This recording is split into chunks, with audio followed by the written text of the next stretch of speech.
Maybe don't know. This time, this time, this time, this time, this time to build. This time to build. This time to build. This time to build. This time to build. This time to build. This time power. This time to build power. This time to build power. This time to build power.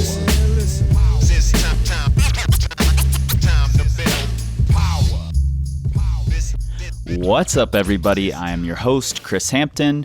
Welcome to episode 136 of the Power Company Podcast, brought to you by PowerCompanyClimbing.com. I sincerely apologize for the radio silence since episode 135. However, it has been the 4th of July here in Lander, Wyoming, which is possibly the biggest holiday of the year. I don't even know why I said possibly. It is definitely the biggest holiday of the year. Followed immediately by a wedding, followed immediately by the International Climbers Festival, which I was the MC for and did a speed coaching event, much like speed dating, which was really, really fun with a host of amazing coaches from all over the country, all over the world, actually. Volker Shuffle was in town. So it's been a little bit busy around here. You're just going to have to cut me some slack. You really don't have a choice. However, I am back and will be bombarding you with new episodes, starting with continuing to put out the Oz tapes. We got started with Anna Davey. Now we're following it up with Will Hammersla, who, by the way, has the best name, one of the best names in climbing history. So good job, Will's parents. I don't know you, but good job. We've also got some new programs on the way that I'm excited to get out there, and you will be hearing more about that later for sure. There's some advice that's been given to climbers since the beginning of time that we over here at Power Company Climbing are not happy with. It's bad advice, plain and simple. I've probably given it, but it's still bad advice, and we're going to do something about that. You'll hear more later. Today's episode was recorded live at North Walls Indoor Climbing in Melbourne, Australia. And the team at North Walls, specifically Nick, Joanne, and Leo, were amazing. And the community vibe at the gym absolutely blew me away. Small, really tight-knit community at the gym, and just absolutely a joy to work with. So thanks to the whole crew over there. And if you happen to be in the Melbourne area, you should go check that gym out for sure. It's in a really cool location, really cool part of town, and really amazing people. But because this was recorded live and we signed off in the usual style, I won't be rejoining you at the end of this episode. Instead, I'll give you some thoughts now based on today's guest, Will Hammersla. First off, coaching is hard, and there's not a really clear path into becoming a climbing coach. Climbing is really, really complex. I don't have to tell all of you that, but I'm going to tell you that, and you'll hear it from me again. So being a climbing coach is extra complex. You have to be able to communicate to people in a different way than when you're just a climber. When you're a coach, you have to give them these philosophies, give climbers these ideas, these bigger global ideas to improve their climbing, especially as a competition coach, because those climbers are going to go out there on their own and they're going to have to figure it out without you while they're out there on the mats. So it's really, really difficult.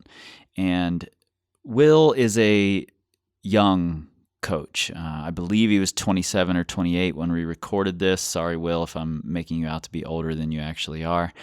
But he comes across as incredibly wise and thoughtful.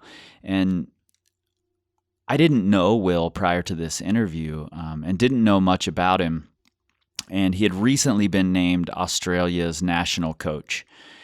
And after reading a few interviews, it occurred to me that his ideas were on this much larger, much more global scale than just a coach in a gym.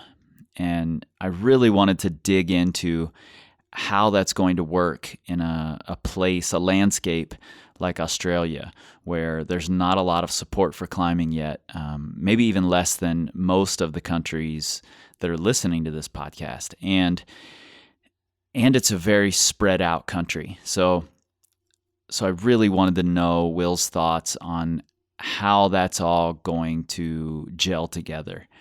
And I was pretty floored by the amount of obvious thought and awareness that Will brought to this position. And I think that really showed up in this year's Bouldering World Cups with young Australian climber Oceana McKenzie making finals in Japan and topping a boulder that Shauna Coxey and Akio Noguchi did not top. And I was in Australia when this happened, and I overheard someone at a gym say that watching Oceana in the World Cups makes them proud to be Australian. And ultimately, I think that's the biggest goal possible for a national coach like Will. So let's get into it. When someone takes the time to try and be as good as they can at something, you can definitely learn something from them and then implement that idea into what it is that you do. Power. This time to build power. This time to build power. This time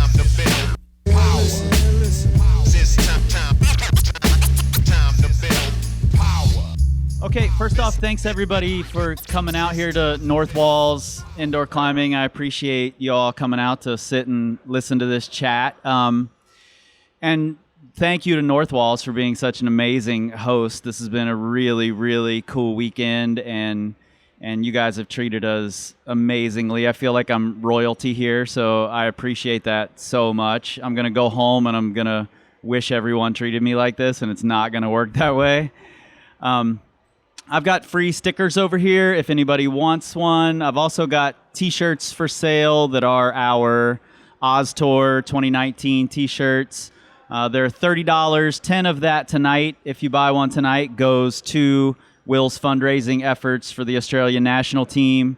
So we've got a bunch of these t-shirts. Please pick one up and help them out. You've also got baked goods. I do. I have sale. some tasty baked goods just on the table over there. Yeah, they will help you not get as drunk when you're here drinking beer. So, and what's the name of the brewery that's opening up that's here tonight? Alchemy Brewery is a new brewery coming into this area, and they've got beers here for free for everybody. So we appreciate them coming out as well. It's going to be a good night. It's going to be a lot of fun. Yeah. So does everybody here pretty much know who Will is? Okay, so some of us do, some of us don't. Will, tell us a little bit about kind of let's do the brief background. You and I talked quite a bit, and we always do, like I always do, we got in deep about the topic we're going to be talking about tonight, Yep. which is a total no-no when you're a podcaster, but I can't help myself. Yeah. So tell these people just a little bit about your brief background, how you got the quick story about how you got into climbing and how that led to coaching.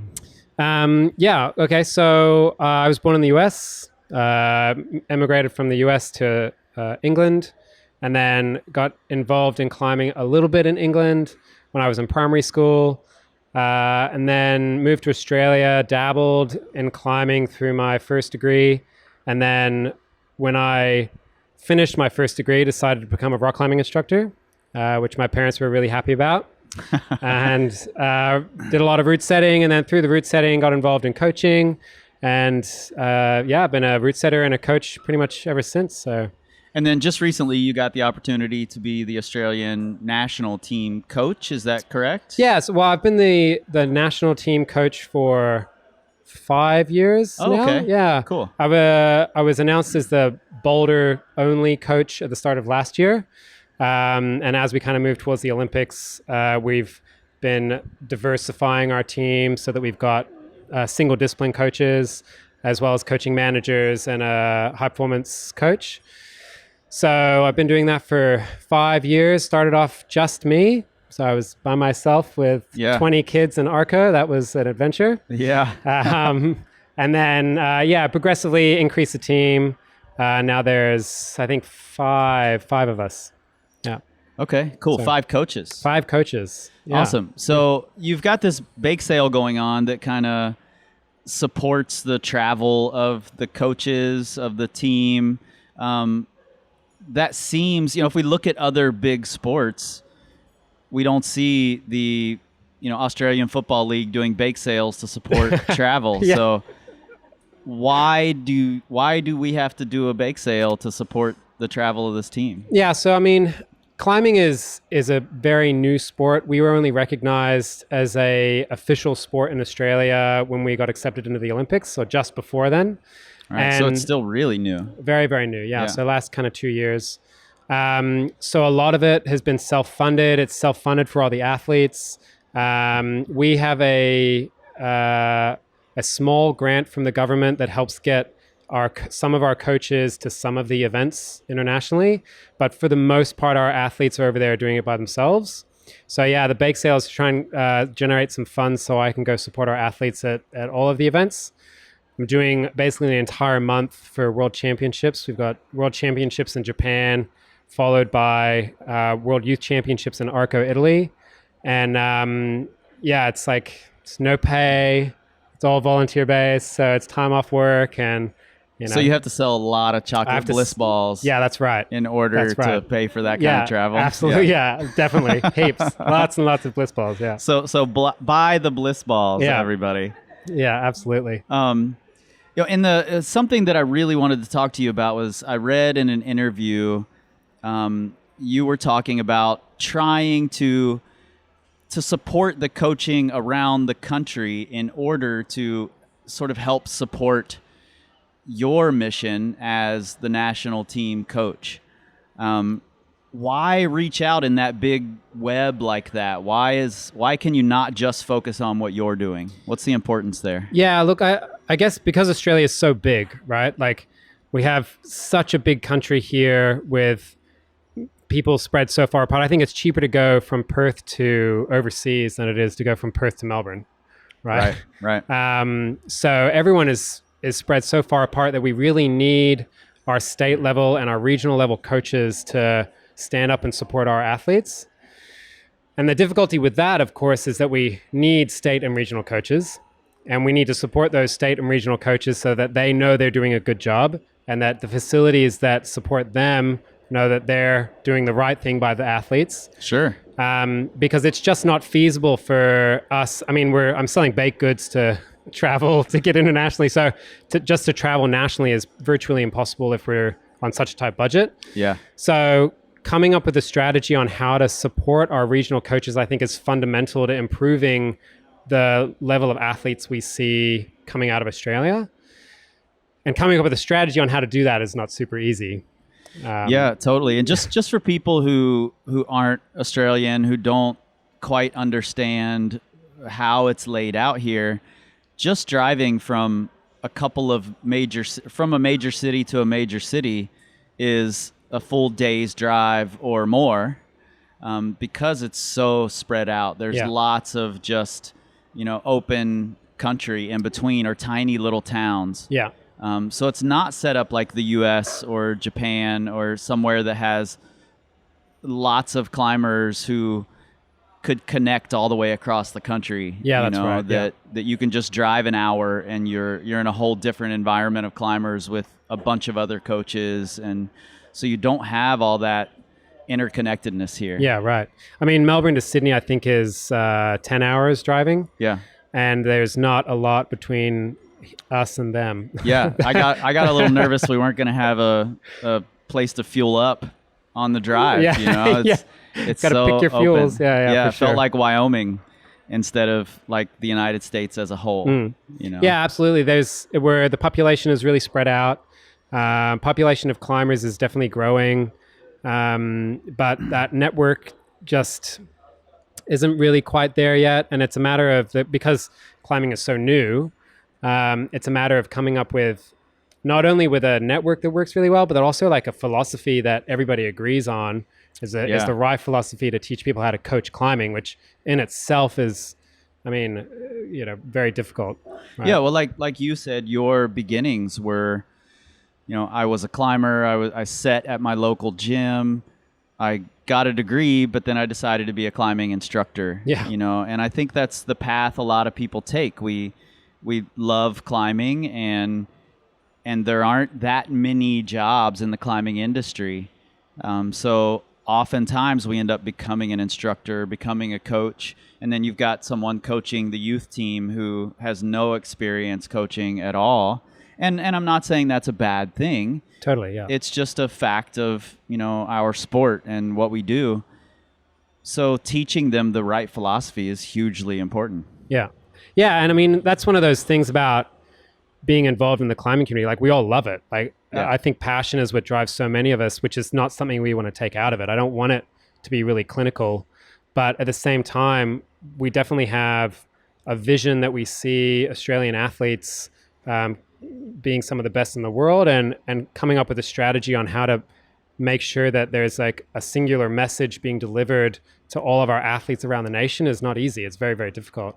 We have exceptionally good swimming performance in Australia, and they still have a difficult time having a singular message because most of their athletes are based in Queensland, but their head office is based in Victoria. So, it's not an issue that just we face in the climbing community. Sure. But yeah, I think that if we can figure out how to do that, then we'll be laughing.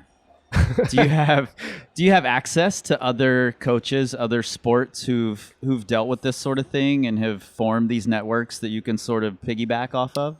Yes and no. I mean, we do a lot of, currently now we're working a lot with the Australian Institute of Sport, so the AIS. And they have a lot of connections, obviously, with sports that are up and coming. Martial arts has experienced a similar thing to what we have. Sure. It's very facility-based, right? So judo and taekwondo experience a similar pressure on athletes being from a facility. And so the coaching style of that facility being very prevalent and very important. And so the national structure then it becomes very difficult in sports like that, which I think is very similar to what we see in climbing. But yeah, I mean, I'm lucky enough to be undertaking another master's degree. But in high performance, because you're not busy enough. I'm not busy enough. No, I just wanted to add another thing in there. So, so yeah, doing a high performance sport degree, and that's given me a lot of access to a lot of people that are involved in a lot of different sports. Right. So seeing the challenges they face and how they've overcome those challenges has been really interesting. And also how little we know about climbing has been fascinating, just from a scientific perspective anyway. So that's a brand new field that's just starting to blossom a little bit. Yeah, absolutely. So we don't have to name names here, but have you had pushback from any of the coaches in these towns around Australia? Because like you said, there's a pride around, this is how I coach. The martial art field experienced that, and it's definitely that way with climbers. So have you had any pushback, and if so, how'd you deal with that? I mean, I think we're in a difficult position at the moment because our federation is asked to do a lot with nothing. Right? When I could say not very much, but you've got bake sales. We've got bake sales. Yeah, totally. But I mean, for the most part, the resources we have access to is pretty limited. So our federation is spread pretty thin, which definitely makes communication very difficult. So we have a lot of hurdles there that we've got to try and figure out how to overcome. And I think a lot of the pushback comes from sort of that space rather than necessarily like the coaching space. We talked very briefly before about climbers in general being this community of people that support and love each other so much. Yeah. Being in the Olympic arena, a lot of the officials, their comments were around how supportive we are of each other, which is so unlike any other sport they encounter. So having that kind of community, I think really helps everybody want to push in the same direction. So I think we've been really lucky in terms of how we've gone about starting to come up with a framework of how to support and educate our coaches nationally, and haven't encountered that much pushback yet. That being said, it is definitely in its infancy here. We only recently had a meeting where we discussed the framework, and it's going to go to sort of community discussion next. And there's the potential to see a little bit of pushback from that. But, you know, I believe that it's going to be a really good thing for coaches. And I think for the most part, it's actually going to be quite welcomed. I think a lot of people are out there hoping they're doing the right thing, especially because so much of our coaching at the moment has to do with young people. You know, and nobody wants to hurt a kid, right? Like, so, right. So everyone's hoping they're doing the right thing and supporting the kids in the best way they can. And so I think any support and any information is going to be really well received, I think. Yeah, I think you're probably right, and I hope you're completely right. It's definitely the way that climbing has sort of progressed over time, and this place where it's at. It's been just in the last couple of years just catapulted into new stratospheres, you know? Yeah. And it's really easy for climbing coaches to sort of fall into this imposter syndrome of, you know, am I doing the right thing? Do I know what I'm talking about? You know, I'm not an Olympic coach. How am I in this position? Yeah. Are you finding that any of the coaches you've talked to this point need emotional support that way of understanding that you're doing the right things and this is going to work? Yeah, for sure. I mean, like, I think we all fall victim to it. Like, I've been standing there. I remember standing there at the Youth Olympics after traveling with the team to Buenos Aires and just being like, oh my God, what am I doing here? You know, and it's like, it's like a lot of the coaches like, yeah, it's my like 4th Olympics. I'm just like, right. Oh my. But yeah, but it was good because once I stepped foot into the IFSC arena, right, which is where the wall was, it all felt very much at home, which was really good. And again, stepping into that space, all of a sudden I was like, I'm with my people. Like, you know, everyone was super supportive. It was our first time there, really. And, you know, that was really exciting. But yeah, I think around, like, I know that there's a lot of coaches I've had interactions with at state titles and other nationals where they're just trying to keep the wheels on for a lot of the young athletes they deal with, and just trying to make sure that it's a positive experience for the young athletes they deal with. And being like, look, just the fact that you guys are here is such a huge step and such a huge support for these young people that they're never going to forget that. And that's really in itself so important. And so, yeah, I think sometimes people get confused with like, oh, you don't have accreditation or you don't have this certificate or something that means that you're not a good coach, which I don't think is true. I think that we have some amazing coaches that have just learned so much through experience, right, and have really learned so much through just being so in love with the sport, that they're doing a really great job and need that support, need that opportunity to communicate with somebody who may have those certifications and just be like, oh yeah, I am on the right page. Yes, I am doing the right things. This is all making sense to me. So yeah, I think that we all experience that imposter syndrome for sure.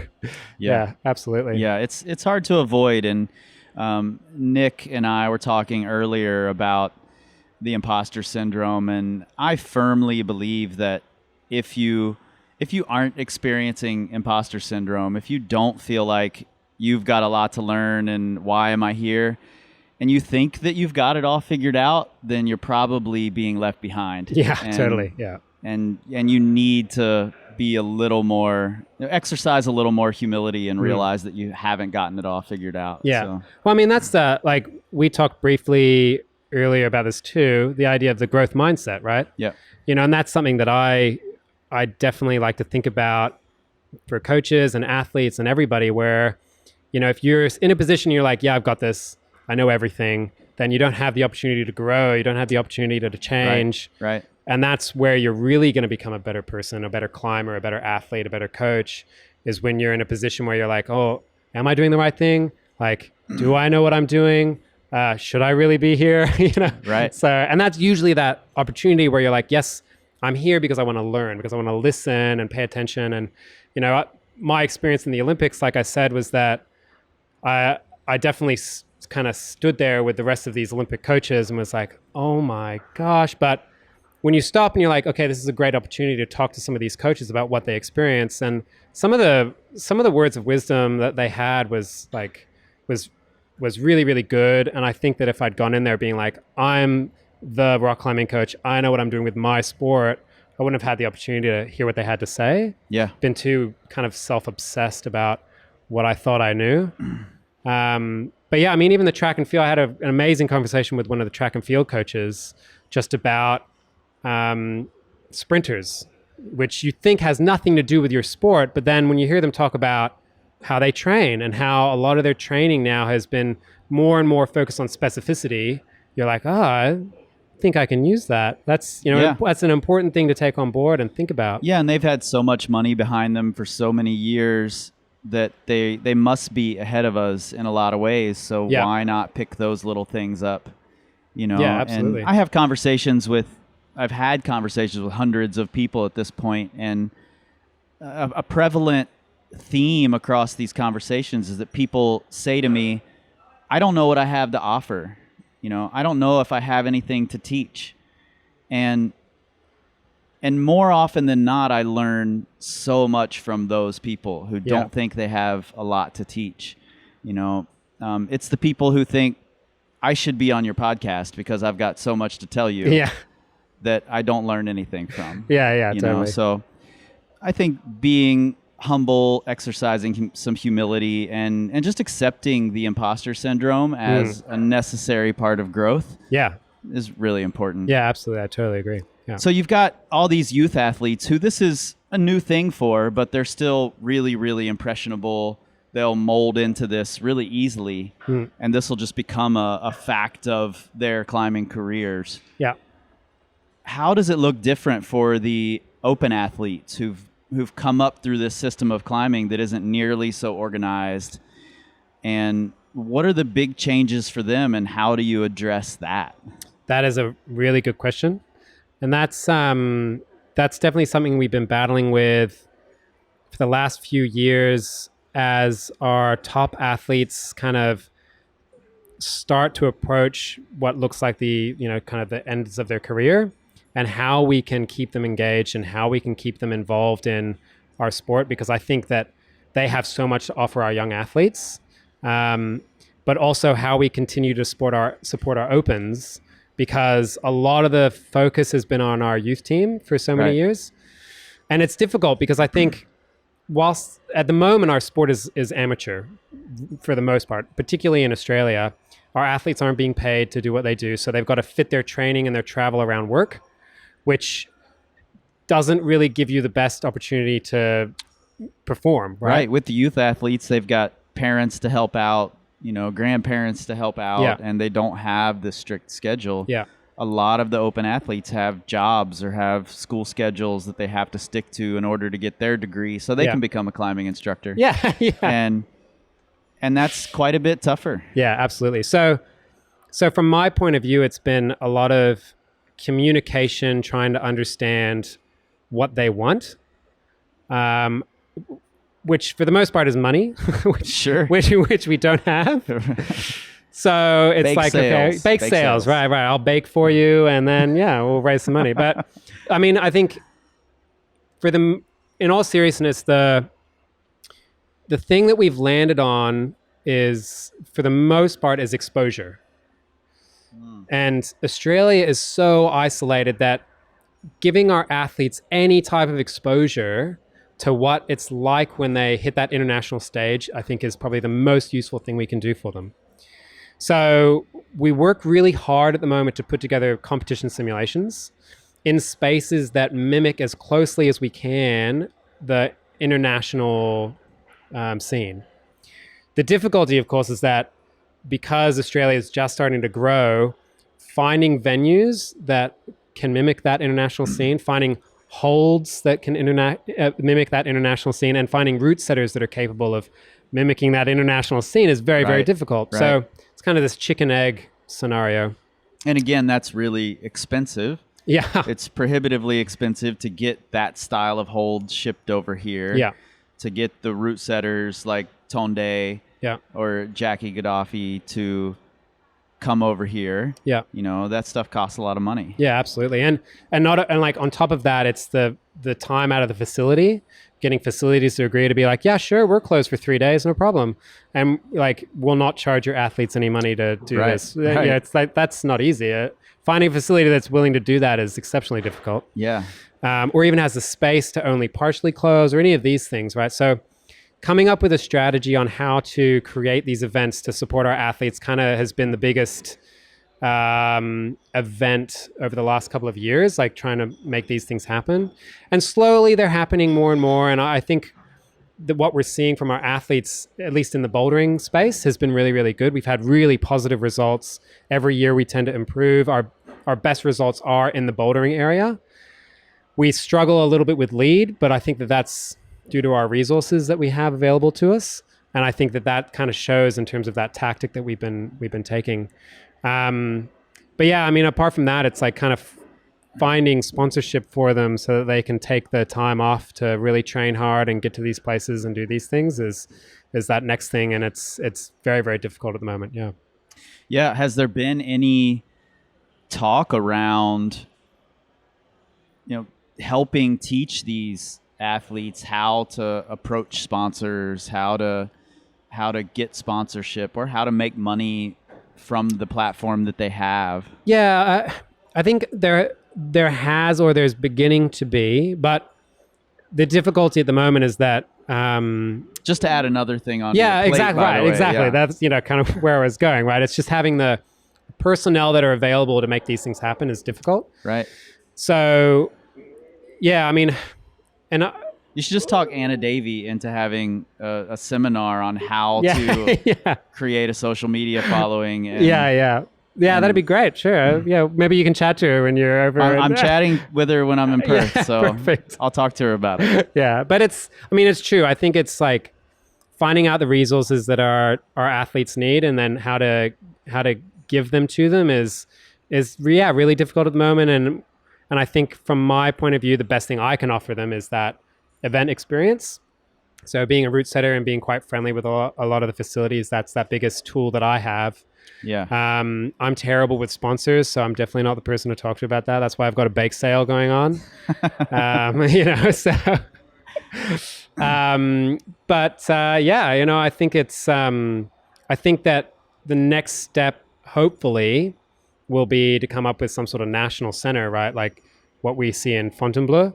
Mm-hmm. They've had a lot of success with that sort of space, and I think the U.S. just opened their national training center. Yeah, and I think that that's probably the next step. That's that evolution from where we are now, especially with the country being so big. We really need to collect the athletes, because not only will having them in one place make coaching them easier, but also having them in one place, they'll compete and they'll train with each other, and that will really start to push our standard much higher.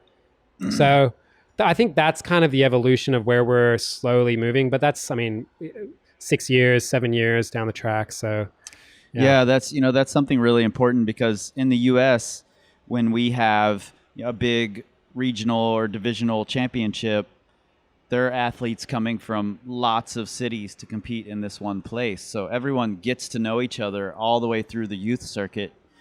And when they become open competitors, then they've known each other already for a decade or more. Yeah. And here, your state championships generally include, and correct me if I'm wrong here, but the idea that I'm getting is that it'll include one major city. Yeah. And that's, what the whole state comes together. So those people know each other, but then they don't know the other people very well in the other states. Yeah, yes and no. Like, I think what's interesting about Australia is that the scale is a little bit smaller than what's happening in the US. Mm-hmm. We had Victorian state league titles here, I think, in maybe late Feb. And do people from other states come in for those? Exactly, okay. Right. So, cool. So we have, a little bit for our youth categories, but mostly for our open categories. Like, we'll have an open state competition that mimics our nationals. Right, so our top athletes are really traveling to try and get that experience to all of the states. So our our level of competition is much smaller. Like we just don't have the population. The numbers in our competitions are a little bit smaller. Like there's no real need to have, I think in America, it's like kind of regionals and divisionals and then nationals, right? Yep. We have states and then nationals.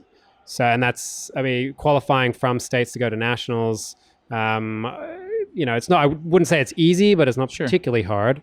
And so the number of top athletes we have is significantly smaller. So that competition isn't as prevalent, which also means that there's not as much necessity for facilities to set really, really hard because we haven't got the number of top athletes that are requiring those routes. Sure, yeah. So it's kind of this like whole kind of snowballing issue that we have. That being said, like our top athletes, like we had a top athlete, I think his best result was 4th I think it was Canada. I'm definitely going to get this wrong and everyone's going to hear about it. Anyway, but a lot of athletes, like we've got one athlete now that's currently training in Japan. She made semifinals in her first bouldering World Cup. Awesome. So we've got the performance, like the performance is really getting there. Our athletes are definitely starting to reach that standard, but we don't have as many. Sure. And so the resources then are quite spread. Yep. So yeah, it definitely makes it tricky. Well, you said something else really important a minute ago when we were talking about social media and sponsorships, that's not really your lane. Yeah. And I think it's radically important for a coach to understand what their lane is. Yeah. And not spend too much time, if any time, outside of those boundaries, as well as to talk with and communicate with people who do live inside those lanes. Yeah. Are there other coaches? You said you've got 5 people now. Are you splitting up those duties, or are they just there to help you out with the things you're doing? Are you bringing in people who specialize in other things? Yeah, I mean, I think it's interesting because this is our second year working together. So we're slowly starting to understand how each other work, and that in itself it takes a bit of time. Sure. And we do have one of the coaches, I think, does have the ability to work on some sponsorship for the team, which I think is exciting. But I think our biggest issue at the moment is coming up with basically a hierarchy of requirements and things that we need to organize, and dealing with those first. And sponsorship, unfortunately, kind of, I wouldn't say is super up there at the moment. Sure.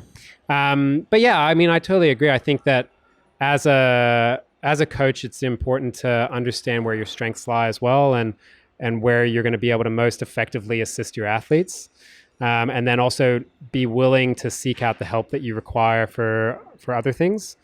And we're slowly getting better at that. I think that because the climbing community has been so insular for so long that we've had to do so many things ourselves. Exactly. There was a time not long ago where the climbing coach was also the strength coach, was also the physio, was also all these things. Yeah. And I think thankfully those days are ending. Yeah, absolutely. And it's definitely a trap I fall into still. Like I'm a route setter, but I'm also the national coach. So Right. I'm setting for youth nationals, but I'm also the national coach, which, can be difficult.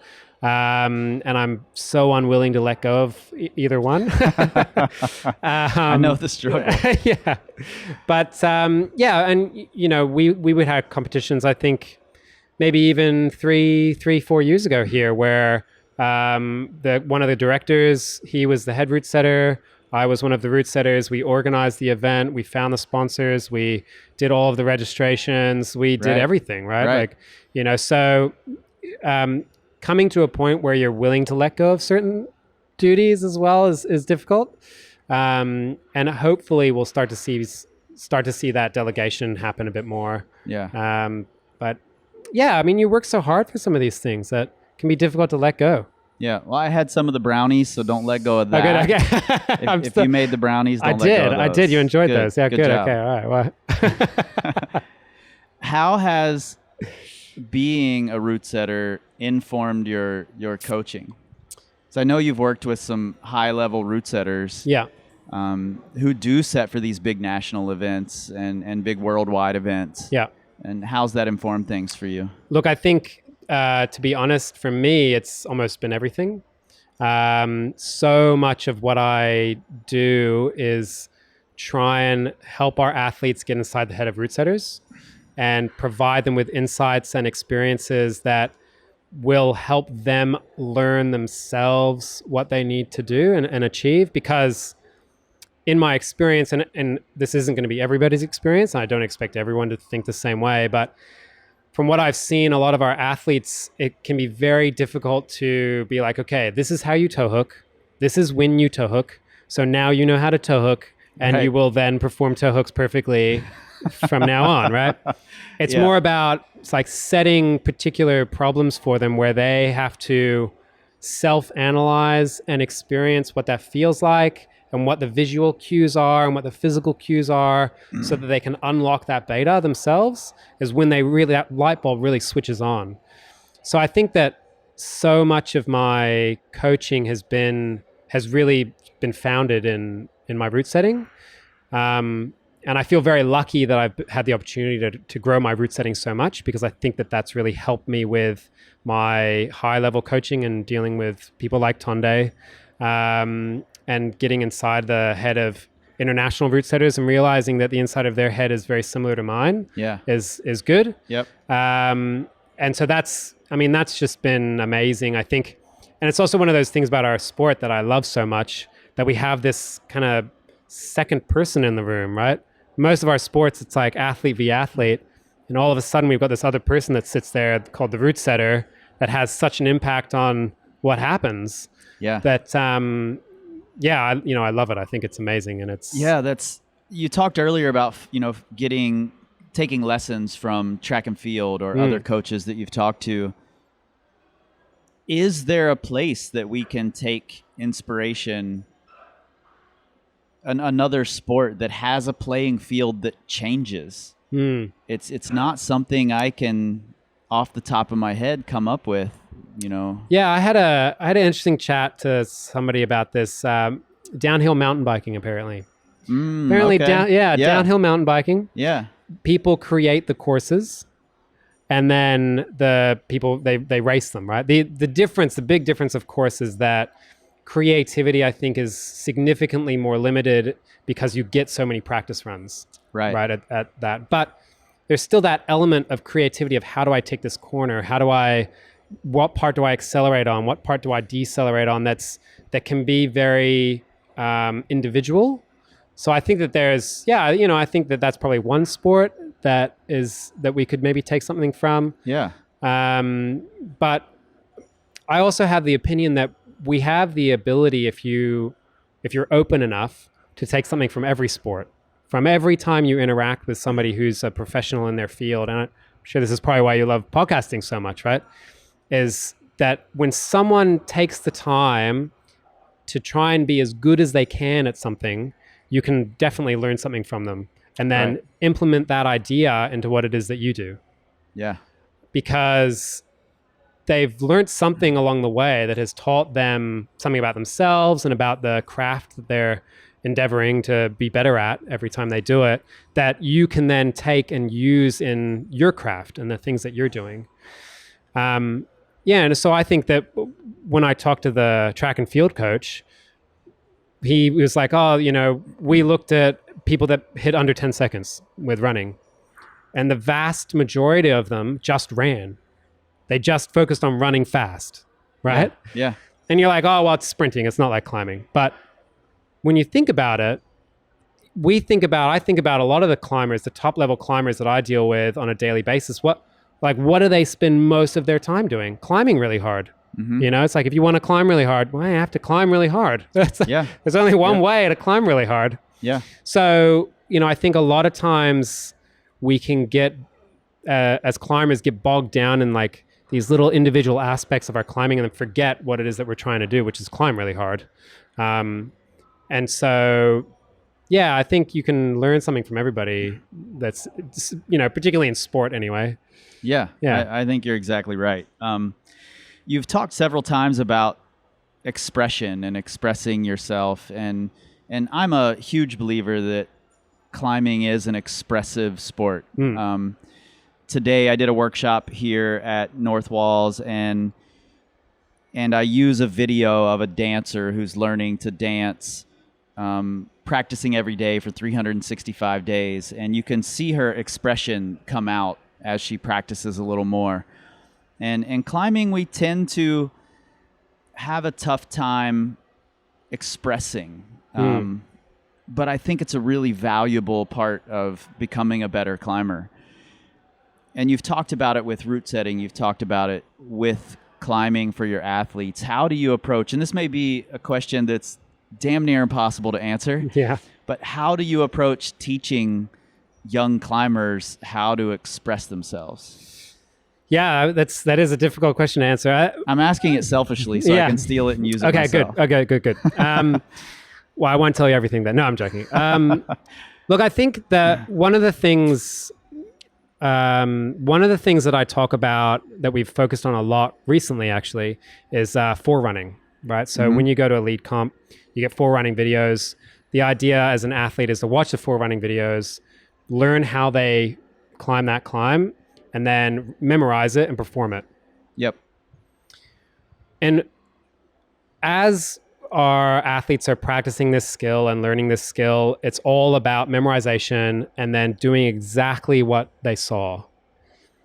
As they become better at that, they can then improvise. They can feel how they feel on the wall and make adjustments as they go. But you have to have something to improvise off of. Because if you don't have a base to improvise off of, then you're just on-sighting. You may as well just on-sight it. Right? So I think the first thing that I like to focus on with a lot of my athletes is really trying to understand what the route setter was trying to get you to do first. And then when you understand that, you can then analyze and be like, okay, well, why does that work for me? Or why doesn't that work for me? And then from there, you start to get that improvisation and you start to get that self-expression when they're like, oh, this is how I move. This is how I climb.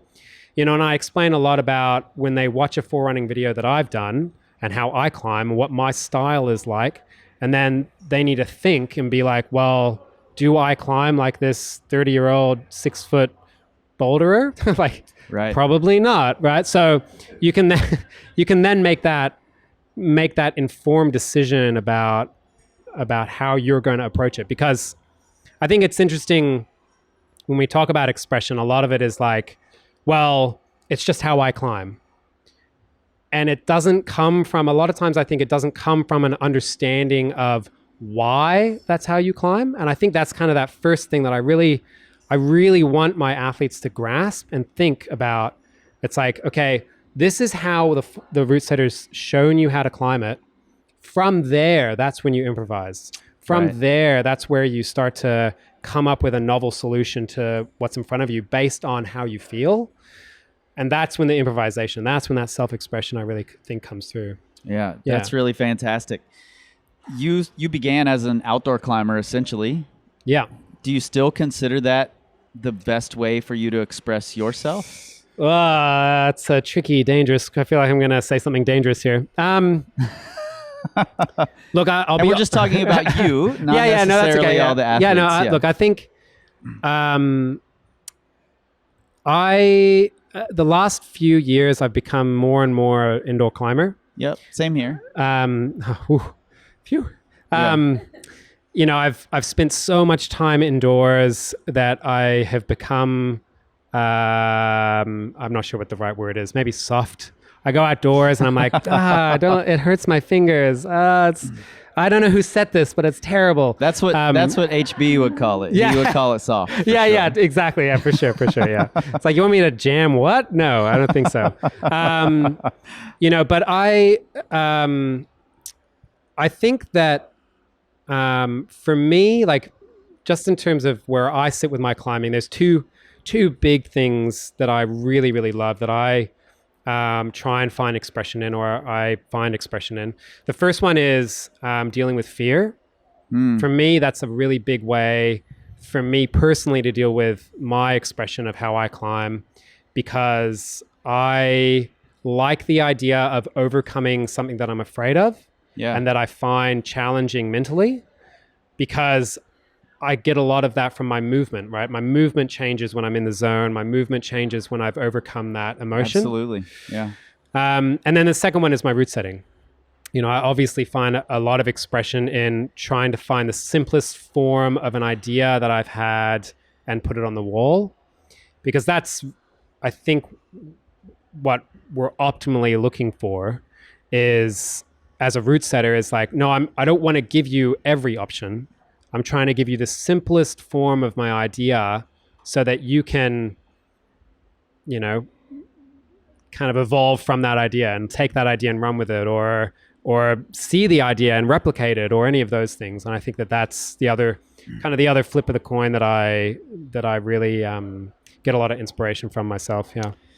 Yeah. So one of the things that I like to do when I'm podcasting, when I'm setting up an interview with someone, is not give them very much information about what the conversation's going to be. This conversation was pretty much set up by the gym, and you and I didn't talk at all until just a couple of days ago. Yeah. And we didn't meet each other until today. And I really had no idea what I was coming in for. I read a few interviews and wanted to get an idea of who you were, and then I just wanted to explore further. And my philosophies and my ideas around climbing are not the end all. They're not the answer to any questions. Sure. But I value them massively. And from my perspective, it sounds like Australia's got the right guy. I think these philosophies and these ideas are exactly what youth climbing needs, and what, not only just for the sake of growing these programs, but growing humans. Yeah. Ultimately that's what you're doing. Yeah. This program is just there to support the growth of these people as human beings. Yeah, absolutely. So I appreciate you, lending us your philosophies, and I think it's great. I think a lot of coaches will be able to take a lot away from this. I'm massively happy that you're here doing what you're doing. Thank you. I appreciate it a lot. Nice. Yeah. How about we take a quick little break? Everybody can refill their beers. And then if anybody has questions for Will, I can pass the mic around and we can all kind of pepper him with whatever we have. Oh, my. Okay. All right. Quick break. What's up, everybody? Chris here. Pardon the interruption. I'll keep this short and sweet. Since this podcast started taking off and we've been growing it, you guys have been asking how you can help out. I've got 3 ways for you. Number 1, you can become a patron. That just means you give a monthly donation to the podcast, $1 and up, and you get something in return. And you can check out what those rewards are at patreon.com/powercompanypodcast. Best of all, we'll keep it sponsor and commercial free for you. Number 2, you can rate us and review us on iTunes. I know it's a pain in the ass to go to iTunes and do all that, but it really helps us out. At least that's what I'm told by the podcast powers that be.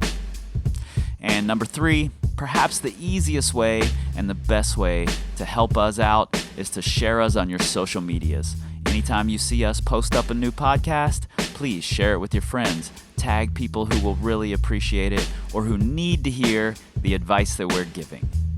All right. Thank you guys, and back to the show. Okay, we have returned. Hopefully some of you guys have formulated questions. I'm going to carry the mic around to you, hand it to you, and you can ask Will your question directly. So who's first here? Anybody? Annalisa? Yeah. Just taking a mouthful. You can't That's ask a question time. when you're chewing. It doesn't work that way. This is live podcasting. Well, you talked about loving to express yourself through your fear. And I know, or I would assume being a competition climber can be really intimidating and difficult emotionally. So I'm curious how you help your athletes work through their fears and their emotions as they're growing as an athlete and also when they're competing. Yeah, it's a really good question. The first thing I think about is basically the fact that everyone's different, right? So a lot of times what has worked really well for me or really well for someone else doesn't necessarily always work really well for you. And so one of the first things that I try to do is to get them to have a little bit of self-exploration about what it is that they connect with on it could be a spiritual level or an emotional level that they find comfort in, that helps them relax and focus and think about, why they love their sport or how they feel about themselves and these sort of things. And it's trying to come up with their own personalized strategies on how to deal with those emotions. So it takes a really long time. And I think that's the other thing that I'm a big fan of is with important things like that, like dealing with fear and dealing with emotion, is to take your time. A lot of people want a quick fix. They want to be like, all right, these are the skills I need to be good at competition climbing and to not be afraid anymore and perform really well every time. And unfortunately, with big things like that, it's a slow process. Yeah, lots of self-exploration. Does that answer your question? Okay, good. Yeah, and just to follow up on that a little bit, one of the videos that Nate and I use in some of our presentations is a really great video of Adam Ondra flashing a V15 in Fontainebleau. And there's a video segment of him talking about it first. And when he talks about it, he says, I didn't believe that I could do it. I didn't believe that it was flashable. I didn't, because it's in font, because it's V15. I just didn't believe it. And then he walks up to the problem and he says, it's obvious that it's my style and the weather's quite good, and then he says, I have a 5% chance. I give myself a 5% chance of doing this problem. And then he pulls on and climbs like he feels like he's got a 100% chance. And I think it's massive to be able to latch on to a few little things like it's my style and the weather's really nice. I've worked with kids who, if it's a pink route, they're like, oh, I really like that color. I feel like I've got a better chance at this. So anything you can pull on to alleviate some of those fears is massive, even if someone else may not believe that it's relevant. Yeah, and it's interesting too because like you said, a child may come along and be like, oh, it's a pink route. I like pink, and I'm going to be better at that climb. And yeah, totally. And like then being like, okay, well, what is it about pink that you like? Like, why does that pink climb call out to you? Yeah. And then trying to pick out those things that help them understand what's behind that. Yeah. Because those are then the real tools that they can start to develop and take, I think. Right. Yeah. Anyway, sorry to jump in again. No, you're not jumping in. You're the one answering here. So perfect. Okay. Anybody else have any questions for Will? All right. Tell me your name while you're at it. I'm Janice. Cheers. So I sort of have two questions. My first one's mainly around like grants and funding and sort of getting yourself marketed out there. Yep. Like obviously there'd be opportunities to access those sort of sporting grants in and around Australia. Have you thought that maybe like as a marketing strategy to get maybe some volunteers? Like do you have volunteers that come in and sort of help that have those sort of skills? Like there's a lot of nonprofits out there that sort of use that aspect of getting people in to help in that way. Yep. And then the second question is, being Australia, being as big and as expansive as we are and how long it takes to get to areas. Like I'm from out in the country and there's not many opportunities for kids out in the country. We are limited things like track and field and we have to travel if we want to do something like gymnastics or climbing. Do you see that climbing could be one of those sports that could get more like further into the country to sort of give that opportunity to other kids to sort of join in and build on that? Yeah. Okay. Well, I'll try and answer your first question first and then your second question second. Okay. I feel like that makes sense. So I'll be totally honest. In terms of funding, it's really something that I've tried to step away from, just because I don't see it necessarily as my role in the coaching position to try and deal with that too much. It is a constant battle, but when I say a constant battle, it's a constant battle because the response most of the time to what I want is that we don't have the money, right? So I know how important it is. And the other thing, when we think about lack of resources, because it's not just money, we talk about lack of resources, it's so many things that are limited, right? So it's also my time and also the other coach's time. So it's trying to come up with a strategy on how to utilize the resources I have to the best of my ability. So that's kind of the first thing. And in terms of grants, we actually have some people that work with SCA or are on SCA that do a lot of good work with grants. And we have accessed a lot of great grants so far. But grant writing is a huge process. And so I think, and I mean, I'm not going to speak for our directors, but I'm sure that anyone who's willing to get in there and get involved would be very, very welcome.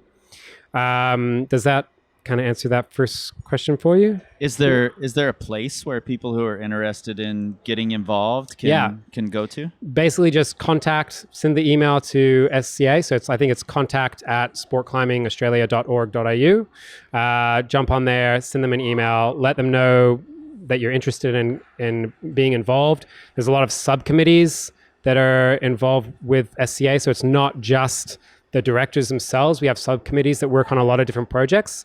So there's always room for people that are interested to get involved. So I definitely encourage you, if you're interested, to lend a hand if you can. And yeah, so like I said, I think money used to be a big part of the conversation I was having, and I'm trying to step away from it as much as possible so that I can devote my resources to other things.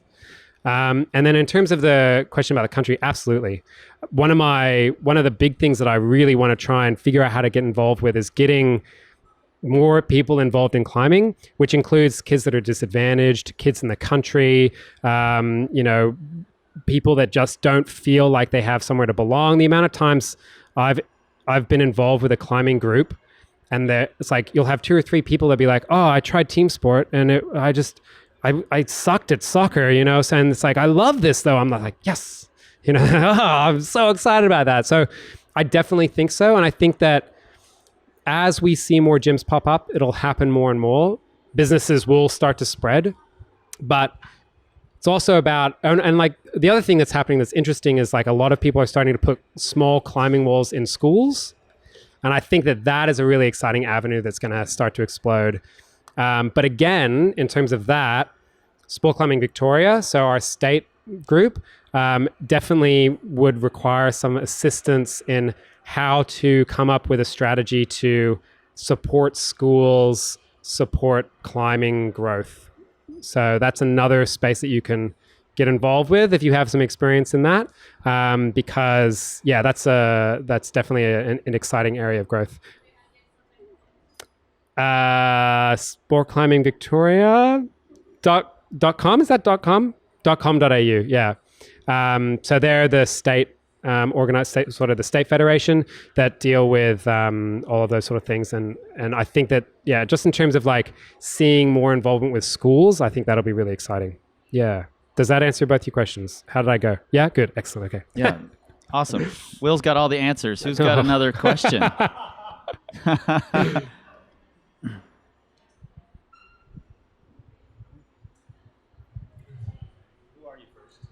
My name's Katie. Hi, Will. I know you've been involved in some growing adaptive and paraclimbing events and groups and things like that. What have you taken from that, and where do you see that going in Australia?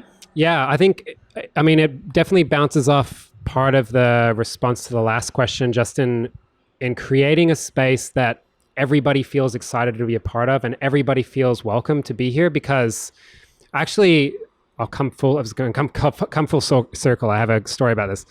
I had the pleasure of meeting Tunde, and one of the things that he told me was, as a route setter, you have a responsibility to help create an experience that could potentially change someone's life, right?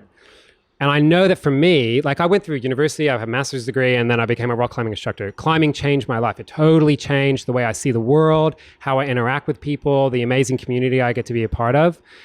And so it's like, it's one of those spaces you're like, I want everybody to experience this. I want everybody to be a part of this and have the opportunity for this amazing sport to change their life.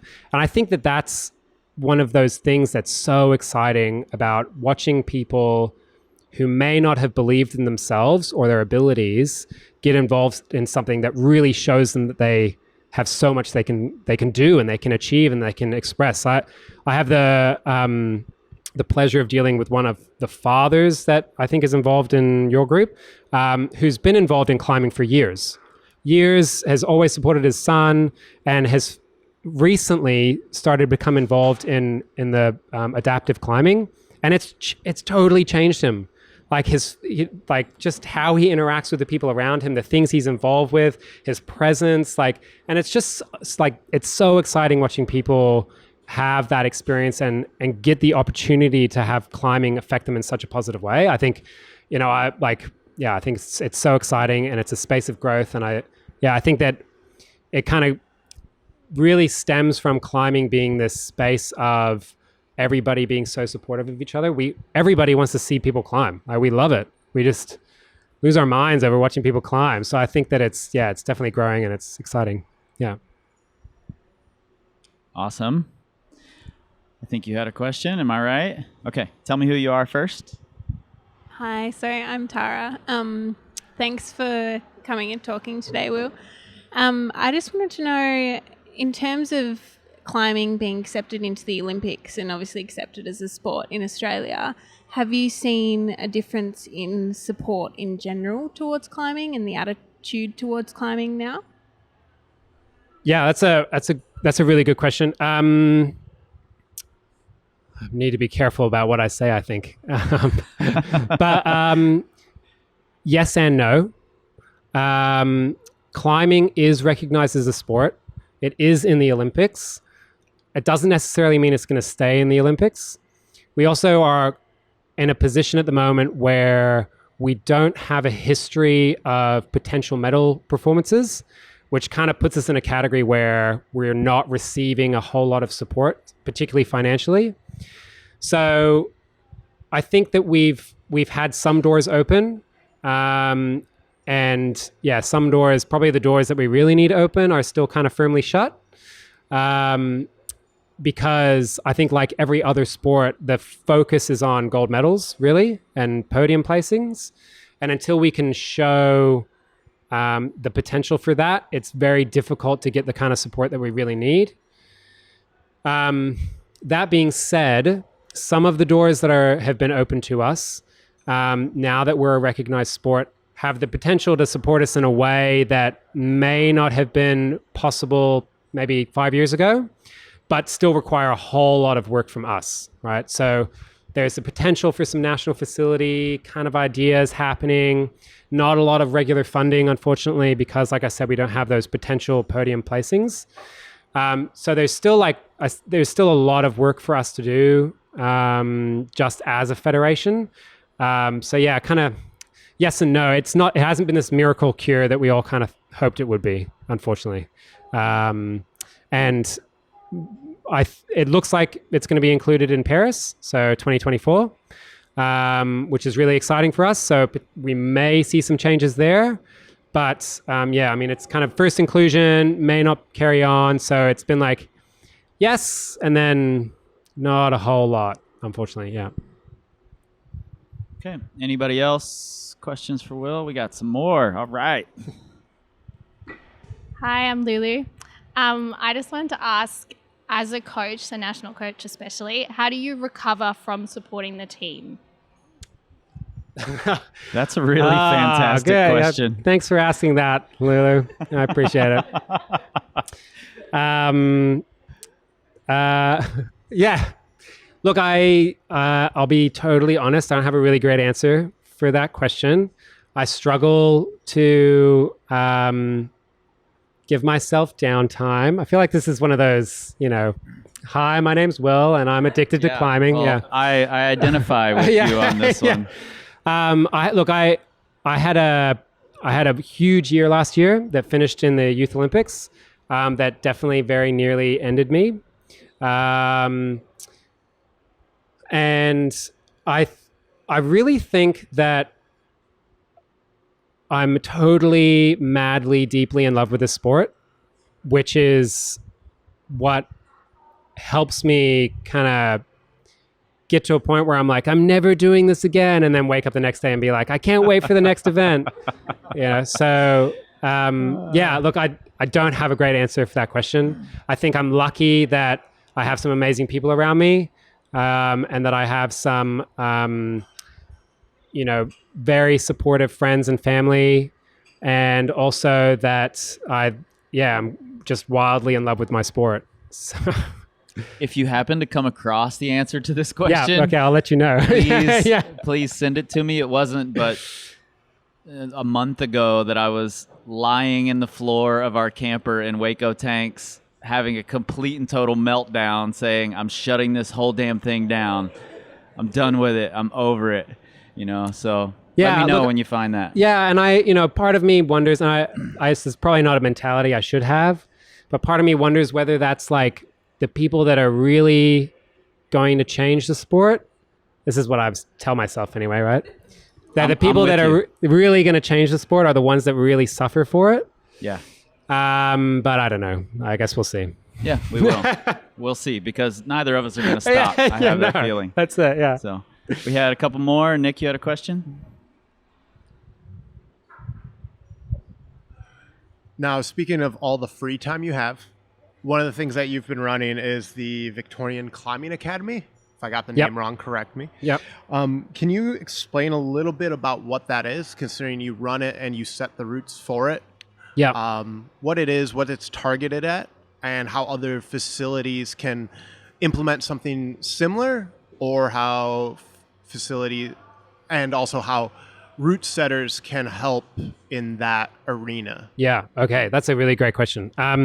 So it's the Tri Climbing Academy, selfishly named after my little company that I run.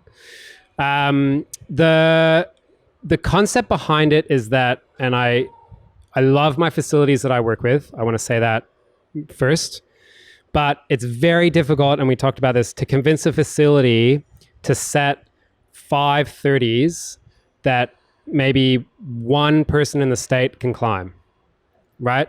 It's a huge waste of resources for them, realistically. There's no point in spending the hours it's going to take to set those, to test them, to tweak them, to use the holds, the wall space. I mean, it's like, yeah, we probably have 2 athletes that could climb that would make real use of that route. So it's the idea of the academy is to try and get to a situation where we actually are trying to take the pressure off the facilities, to provide us with those resources and come up with a strategy on how to make sure we have access to those resources ourselves, right? So I'm trying to come up with a way that I can gather all of the people that are excited about, high performance in competitions, basically, some high performance outdoors as well, and give them the scenario where they're going to learn the skills that they need to learn in order to climb that sort of difficulty, right?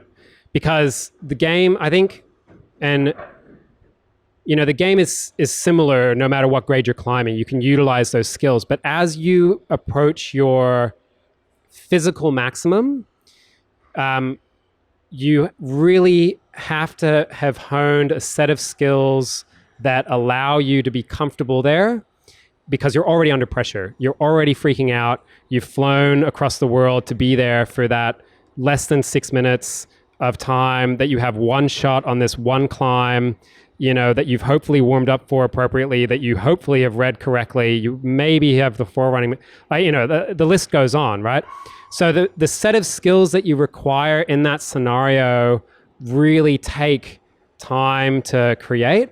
And so we're trying to come up with a strategy on how we can provide that to our athletes in a way that doesn't impact our facilities too much. So that's kind of the general idea of it. It's had some, I think, a little bit of success this term so far, and hopefully it can grow next term. But yeah, that's really key. It's having access to those resources because, yeah, it doesn't make sense to spend $2,000 setting a 32 that is going to only useful probably for one session. Yeah. Yeah. Are there ways that other local people who want to get involved with that can? Is there a way to reach out to you and get involved? Send me an email. I'm very happy to start a conversation for sure. Okay. And there'll be links in your show notes on your pocket great. supercomputers that have, that'd links be, to you. So yeah, that'd be great.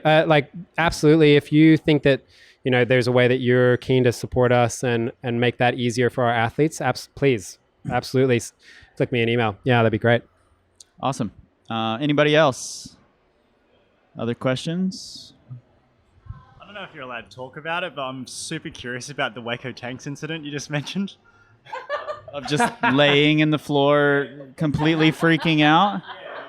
Oh yeah, totally. It's not dissimilar to what Will's talking about, and this is a big, growing, organic thing. It's like this octopus that's growing out of control, and it's and I'm talking about Power Company in general as a result of how climbing is growing, and it's so hard for me, having started this thing as this is supposed to be a side job, a 15-hour-a-week job, and here I am in Australia working 40 hours a week on a climbing trip. It was the same in Waco Tanks. I'm busting my ass trying to make it all work and trying to support other people who now have a full-time job working for Power Company Climbing. And things were just spinning a little bit out of control, and I'm trying to climb my hardest I've ever climbed. I'm trying to run this business that's growing rapidly in this space that's growing rapidly, and it was just all too much. And I just laid in the middle of the desert and freaked out for a few minutes. And then I got up the next morning and it was like, okay, back to business. I got work to do, So, and I think that's part of that imposter syndrome. I'm laying there on the floor like, am I supposed to be here? Is this right? Am I doing the right things? Yeah. Am I fucking all of this up royally? I'm closing it down. Everybody's out of a job, Yeah, So, for sure. Yeah. Yeah. It was the same thing for me. I finished the Youth Olympics with shingles. Right. Yeah. Came home. I weighed probably 5 kilos less than when I left. It's time to send. Oh man, I could do it. I did a one-arm chin-up when I got back though, so yeah, it's winning, right? The little wins, right? And yeah, you just kind of collapse and you're like, my God, what am I doing? But then it's like that's the energy that you're putting into your work, right? Right. And if you weren't putting that kind of energy into your work, you should probably change jobs. For sure. I agree completely. All right. I think that's a good note to wrap it up on. And do you have another question, Leo? Okay. Yeah, I do. But Well, that was a fake question. That was just my own curiosity. So this one is actually for Will, though. So as a coach, how have you noticed failure works with climbers, and how does that fit in with the climbing process? Yeah, another really great question. If you're not flying, you're not trying, right? Like that was the old mantra, I think. Failure is another really difficult one that is hard to deal with, and like a lot of my experience with it comes from youth athletes, and I think it's interesting because it's a sweeping generalization are always dangerous. But I feel like young people feel it probably more than we do because they don't have the experience, the life experience to realize that they'll probably still wake up tomorrow. So when you have a young person that's at World Youth Championships and they have a foot slip before the first draw and don't make the first draw and kind of come down, and it's their first qualifier and they're youth A, and it's like oh my God, I'm in China and I just made a fool of myself for my country. It's a pretty big thing to kind of contemplate and deal with. And I think that it's just the nature of the beast, right? And if you think about failure as a beast, really, sometimes you're going to win and sometimes you're not. You're going to just crumble in a heap and be like, why am I doing this? Oh my God, I suck at climbing. I'm never going to climb again. You know, it's kind of the issue we have with it being a passion. And it's just, I guess, trying to come up with ways that you can self-reflect and be like, what did I learn from that experience? Because the overarching idea that we all want to have constantly is I want to be a better climber, not I want to roll up today and today is my send day for the rest of my life ever, right? That would suck. That would be real bad. You want to roll up that day and be like, I'm going to learn something about my climbing that's going to make me a better climber tomorrow. And then again the next day and again the day after, right? And so if you can change your thinking to be more around learning and less around sending, then the sends will come, the failures will be part of the journey, and you'll have no issues, right? No issues. Yeah. But it's like, but that's the growth mindset. That's that idea of like, which is why, you know, one of the things I try to tell my athletes is like, I hope, and this sounds terrible, but I hope that this event isn't the best event you ever have. I want this to be a stepping stone to the next great event, which is then another stepping stone to the next great event, right? Which is a stepping stone to an illustrious career. And it might be an illustrious career in anything. It doesn't necessarily have to be in climbing, because the things that you learn from this experience are going to be so profound, hopefully, that they affect everything you do in your life. But, you know, that's kind of that part of failure. It's like failure and success is nothing if you're not learning. Yeah. That was a really great question, Leo. Good job. I'm surprised by that. All right. Anybody else have any questions before we wrap this up here and let Will off the hook? Do you have a question, Joanne? No? Okay. Just wanted to make sure here. So normally I wrap these things up after the fact. You know, we kind of awkwardly end the conversation, and then I go back and I stand in my office and I talk about what I learned from the person. But because we've had these questions, I've had a little bit of time to reflect, and I think that, you know, earlier you talked about well, pretty much through the entire conversation you've talked about using pressure, using stress, using failure as these stepping stones and learning, and it's really pretty amazing to see somebody in your position who you could very well take this position, and please don't, I'm going to say it out loud, but please don't do this. You could take this as extreme pressure, like my country is, you know, needs me to perform, and if I don't step up, then it's a problem. You know, my whole team is a reflection of what I'm doing, and I'm a reflection of them, and that's massive pressure. So I think you're approaching it from the best possible way, and even if that's detrimental to you in some occasions, I think you're right. I think we have that passion for what we're doing, and we just have to embrace that as part of the process and hopefully get better at it along the way. You know, not that we're going to stay stagnant and we're always going to end up with shingles after every big major competition. Hopefully you can progress past that, but it's a stepping stone. That wasn't your best event. You know, there are going to be better comps coming in the future, bigger comps, a bigger illustrious career. And so, again, I appreciate massively you sitting down, talking with me, sharing all this, talking with everybody. And I appreciate everybody coming and talking with Will. Are there ways that people can get a hold of you or can support you in the things that you're doing, can help support the Australian national team? Yeah. I mean, there's a few of us around that have a GoFundMe page. So you can jump on my Instagram. I've got it here, Will Hammersla. It's in my bio. So there's the GoFundMe link there to help me get around to the events that I need to this year. That's definitely a huge way you can support me, but also, you know, reach out, contact me with my email. I'm usually really terrible at business, and I'll probably give you some free advice. So you're welcome to do that. And look, I mean, it comes from me loving climbing so much. So yeah, I'm very happy to chat to everybody about climbing. Any questions you have about climbing, and if you want to get involved, there's definitely people I can hook you up with to get in touch with and chat to. But yeah, no, thank you so much as well, Chris, and thank you everyone for being here and supporting me by listening to my rant, I guess. And I do want to say that Hammersla is maybe the best last name for a coach I've ever heard. Maybe you should have been an MMA fighter, but we'll There's time, right? There's time, yeah. We'll go with coach.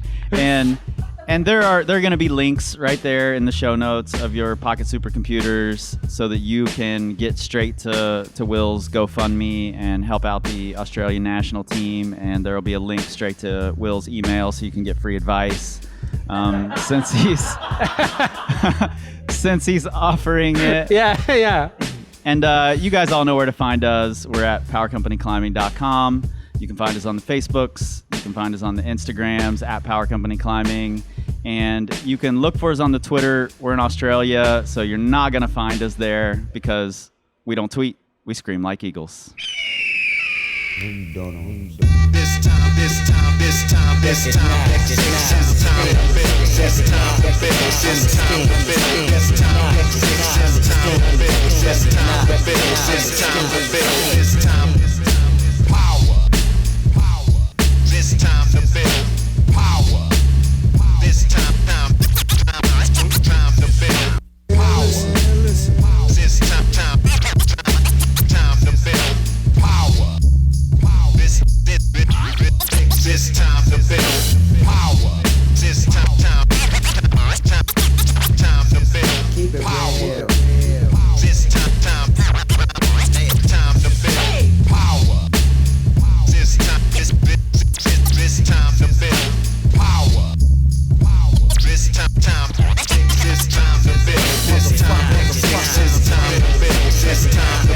This time to build. This time to build. This time to build. This time to build. This time.